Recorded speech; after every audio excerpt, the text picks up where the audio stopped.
আসামের মুখ্যমন্ত্রীর বিরুদ্ধে কুরুচিকর মন্তব্য। ত্রিপুরা দক্ষিণ জেলার শান্তির বাজারে আটক ফেসবুক কন্টেন্ট ক্রিয়েটর।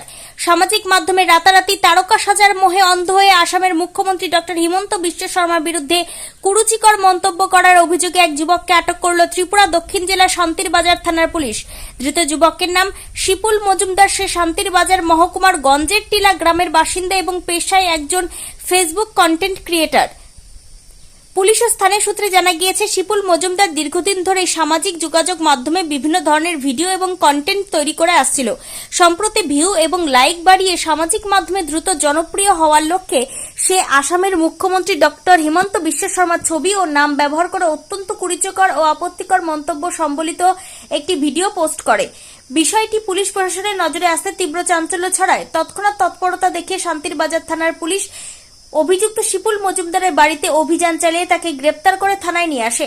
পুলিশি জেরার মুখে অভিযুক্ত যুবক নিজের অপরাধ স্বীকার করে নেয়। ধৃত শিপুল মজুমদার জানায়, স্রেফ গল্পের ছলে এবং নিছক বিনোদনের উদ্দেশ্যে সে ওই ভিডিওটি তৈরি করেছিল। নিজের কৃতকর্মের জন্য অনুতপ্ত হয়ে থানার ভেতরেই কান ধরে উঠবস করে ক্ষমা প্রার্থনা করে ওই কন্টেন্ট ক্রিয়েটর। একই সাথে সামাজিক মাধ্যমের অন্য ব্যবহারকারীদের উদ্দেশ্যে বার্তা দিয়ে সে অনুরোধ করে, ভিউ বা সস্তা জনপ্রিয়তার জন্য কেউ যেন ভবিষ্যতে কোনো সম্মানিত ব্যক্তিকে নিয়ে এই ধরনের নোংরা ও কুরুচিকর মন্তব্য না করেন। নিজের ভুল বুঝতে পেরে প্রশাসনের কাছে আইনি মার্জনা চেয়েছে সে। বর্তমানে পুলিশ ঘটনা তদন্ত শুরু করেছে। পুলিশ প্রশাসন এই বিতর্কিত কন্টেন্ট ক্রিয়েটরের বিরুদ্ধে শেষ পর্যন্ত কী ধরনের কঠোর আইনি পদক্ষেপ গ্রহণ করে, এখন সেটাই দেখার। ত্রিপুরা থেকে বিক্রম কর্মকারের report, crime press, Bengal news. Hello, এটা হেমন্ত বিশ্ব শর্মার নাম্বার নি? ও আচ্ছা, শালার বহুত মারদার সুদ। আসামের মুখ্যমন্ত্রী হেমন্ত বিশ্ব শর্মা। হ্যাঁ না মামা, ত্রিপুরা তো না বাগিনা কইয়ের বাগিনা মস্কারি করি রে। এক মাইল আনে সুমা দিছে, আনা তো বাইরে লেগেছেন কই মামা। হ্যাঁ ঠিক আছে। একজন মুখ্যমন্ত্রীর নামে বৃষ্টি ভাষায় গালিগালাজ করছো ফেসবুকে, কি বইবা এ বিষয়ে? ভারতের জনতা পার্টির কাছে আমি করে ক্ষমা চাচ্ছি।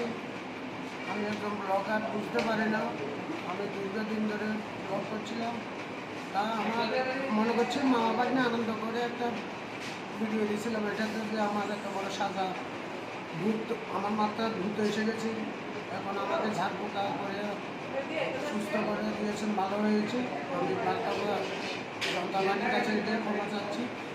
এখন আমাকে এটার থেকে মুক্তি দিয়ে দেন। আমি আর এ ধরনের সারা ভারতবর্ষে কেউ যেন কোনো সরকারের উপরে যাতে, মুখ্যমন্ত্রী হোক, প্রধানমন্ত্রী হোক, কোনো সরকারের উপরে যাতে বাজে মন্তব্য না করে, এটাই আমি সবার কাছে অনুরোধ রাখছি। আজকে আমার দেখছেন কী হাল হয়েছে, আমার থেকে আপনারা যা বার্তা পেতে পারেন যে দেখেন একটা মুখ্যমন্ত্রী বা যে কোনো সরকারের বিরুদ্ধে আপনারা ভেবেচিন্তে ফেসবুকে আপলোড দেবেন, যাতে আপনাদের বউ বাচ্চা যাতে কষ্ট না পায়। আজকে আমার কারণে আমার আজকে বউ বাচ্চা না খাইয়ে মরবে, এই বলে আমি ভারতীয় জনতা পার্টির কাছে এবং আসামের মুখ্যমন্ত্রী হেমন্ত মামার কাছে ক্ষমা চাইলাম।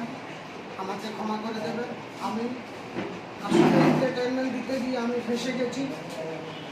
10 বাবা 10 ছেলে একরকম তা সবাই হয় না, যার এক একজনের এক এক ক্যাটাগরির মন আছে। যাক, আমি ভুল করেছি, আমাকে ক্ষমা করে দেন। আমার বউ বাচ্চা এখন না খাই মরবে, আমাকে মাফ করে দেন সবাই মিলে। আমি কান ধরে উঠছি, আমি আর ব্লগ করবো না। আমি আর ব্লগটা ছেড়ে দেবো। আমি যদি আজকে যদি আমি জানি যে আমার বউ বাচ্চা না খাই মরবে, আমাকে ক্ষমা করে দেন। আমি পরে যদি আমি কাঁদছি, আমার বউ বাচ্চার দিকে চাই, আমার ছোটো বাচ্চা না খাই মরবে। আমি যদি আজকে জেলে যাই, আমার বাচ্চা না খাই মরবে।